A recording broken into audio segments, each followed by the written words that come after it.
Hey, welcome back to ScreenCrush. I'm Ryan Airy, and we need to talk about the single most wretched character in all of Star Wars. The one character who upended the entire saga and damn near killed the franchise as we know it. And I, of course, am talking about Supreme Leader Snoke. The new Jedi will rise.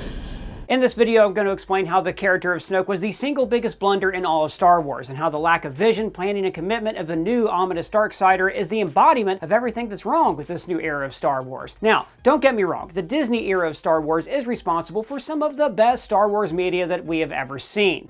We will never have a better chance than this, and I would rather die trying to take them down than giving them what they want.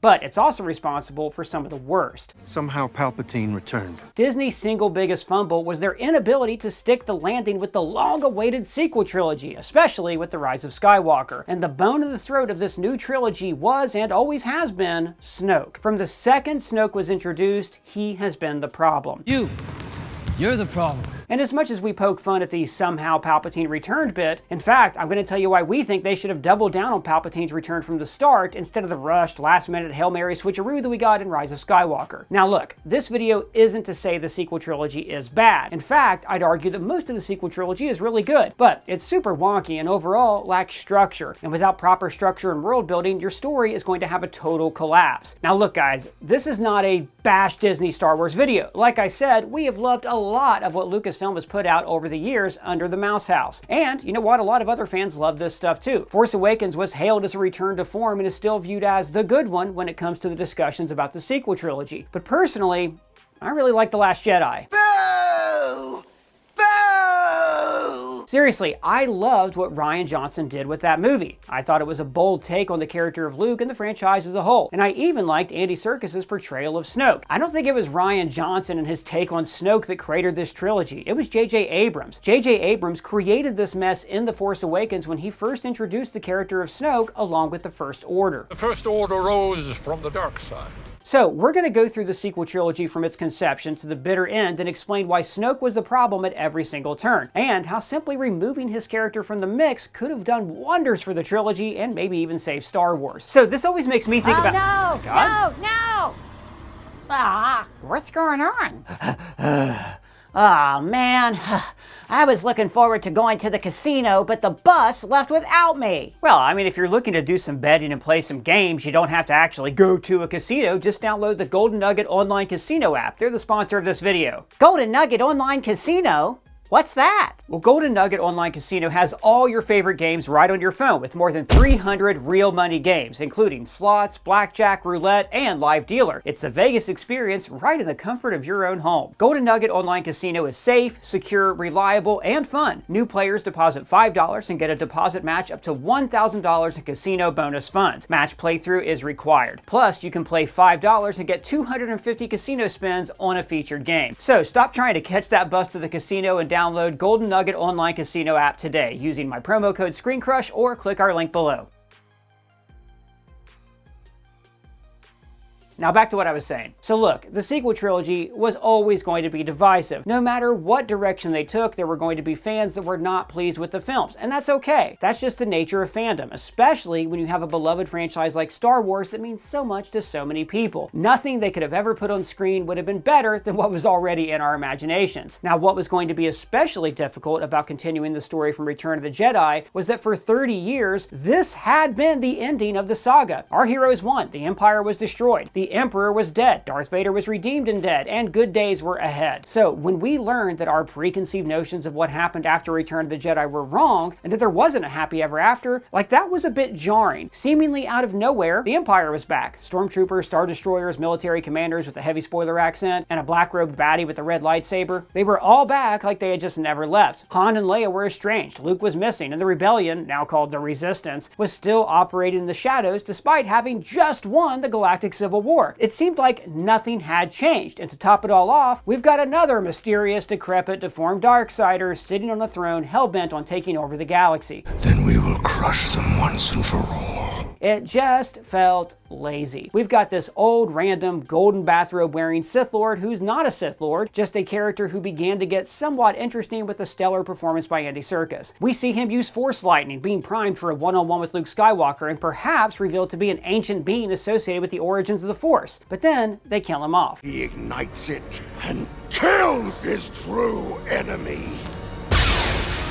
Snoke being this mysterious outsider who watched the rise and fall of the Empire from the shadows, and who is now trying to do his own thing and recruit the grandson of Darth Vader to be his own new Vader, that's all pretty cool on the surface. But it's also super repetitive. This guy was a Palpatine clone before he was even revealed to be a literal Palpatine clone. The vagueness of Snoke's origins weren't cool or interesting, unlike the vagueness and mystery of the Emperor in the original trilogy. The vagueness of Snoke and his role in all of this was just frustrating and confusing. And then they dialed that confusion to 11 when they show us this random tank of Snoke bodies in the resurrected Emperor's lair. And they expect general audiences to just kind of piece it all together and not ask, What the hell's going on?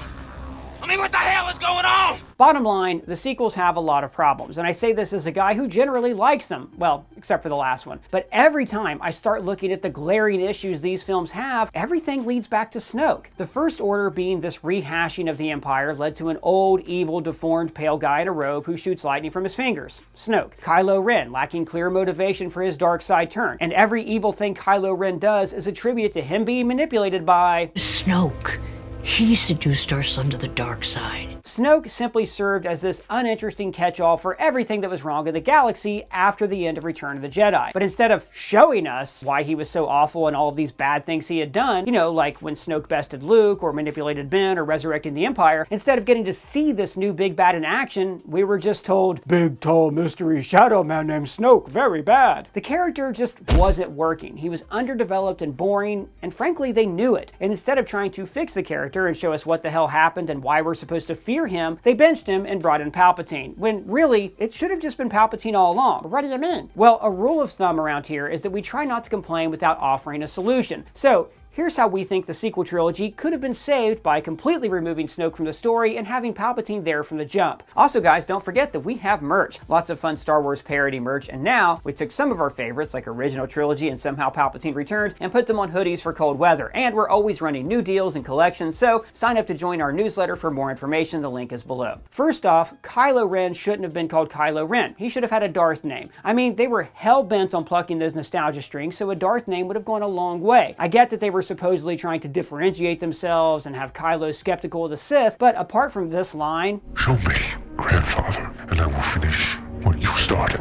there was nothing about the First Order, Snoke, or Kylo that showed them having any interest in not being a carbon copy of the Empire. So I would have liked Kylo to instead be called Darth Enkel, a play on the German word for grandson, Enkel. Just like Vader was inspired by the German word for father. Like George Lucas said, the saga is all about lineage. The original saga was about the father, the children, and the grandchildren. So Ben Solo, aka Darth Enkel, should have been leading his own rebel alliance against the newly formed Republic. Have him be a disgruntled former pupil of Luke Skywalker. Have him be a former admirer of his uncle Luke, as well as his veteran mother and father. Have him respect their fight against the machine as rebels in their younger years. And he should be of the opinion that the new Republic is just as authoritative and corrupt as the Empire. He should have the opinion that Luke, Han, and Leia have lost sight of what they were fighting for when they were his age. He should believe that his elders have become soft and lost their rebel streak by conforming to this new government, which has all of the same corruption as the old Republic that fell to the Empire. The original trilogy was all about sticking it to the man, questioning authority, and protesting war. Remember, as much as people like to pretend it's not, Star Wars is and always has been about politics, but our politics. So this is how liberty dies, with thunderous applause. Seeing our once young rebels who questioned authority age into the very authority they once questioned would have been perfect, creating an awesome parallel to the original trilogy and sticking with the theme of lineage. We'd be seeing the former young rebels, Han, Luke, and Leia, who are now part of the system, aka the New Republic. And young Ben Solo, who's a rebel at heart, will feel like his elders became the very thing that they swore to destroy. We'll also learn that young Ben represents and admires his late grandfather, father, Darth Vader, for his rebuke of his master, the Emperor of the Galaxy. Ben idolizes his late grandfather for his pivotal role in bucking authority and bringing down the Empire. Essentially, young Ben is an anarchist. Luke, Han, and Leia are now 30 years older, and they are part of an imperfect system with its own system of corruption. That is the most interesting story they could tell, because that parallels our real life where baby boomers are now in control of a corrupt, dysfunctional government. But instead, we got this. 30 years later, they've had essentially no character growth. They're still the same characters they were when we met them in A New Hope. Well, except for Luke, who is actually completely different, and credit to Rian Johnson for at least taking that bold move. You think what?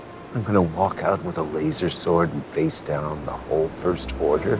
What did you think was going to happen here?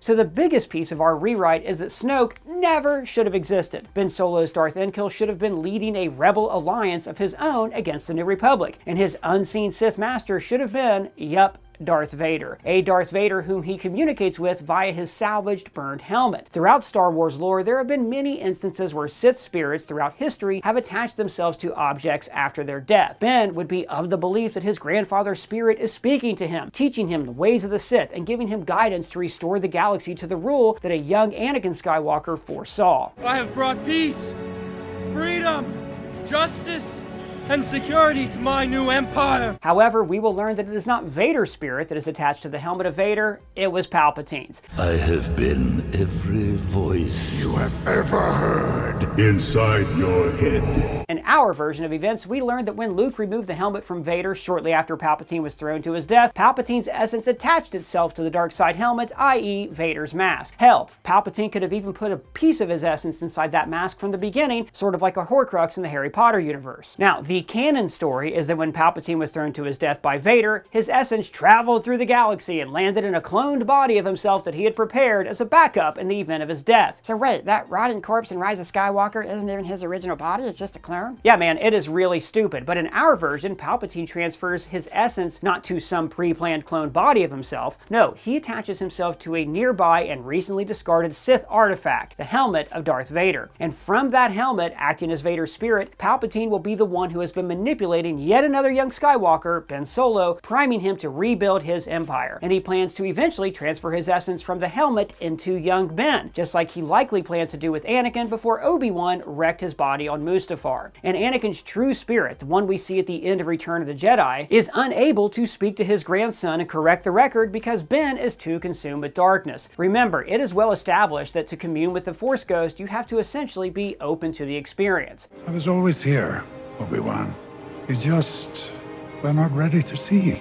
Now, I've always appreciated the idea of bringing back Palpatine as the sequel trilogy villain simply because he was the villain of the first two trilogies, so it makes sense to keep him as the primary antagonist of the saga and to have him be the villain of every trilogy. Guys, Palpatine returning wasn't the problem, it's how he returned. They failed to establish Snoke as an interesting new big bad, so they randomly brought back the Emperor in the sloppiest possible way. The whole thing just comes off as desperate. Like we've talked about on the channel before, this showed us that they had no clear plan for this trilogy and that they were flying by the seat of their pants. I really hope that Disney's other marquee franchise, Marvel, doesn't do the same thing, yanking their big bad out of the way to replace him with an established actor from a previous phase of films. But guys, that's just why we think that Snoke was the big problem in the sequel trilogy. Big shout out to Colton Ogburn who wrote this video. You can find his social links below and let us know. Do you think Snoke was the big problem of these movies, or do you even like these movies? You can let us know in the comments or on our free to join Discord server where Colton and I are chilling out all the time. In fact, I'm on there right now. And if it's your first time here, please subscribe, smash that bell for alerts. For ScreenCrush,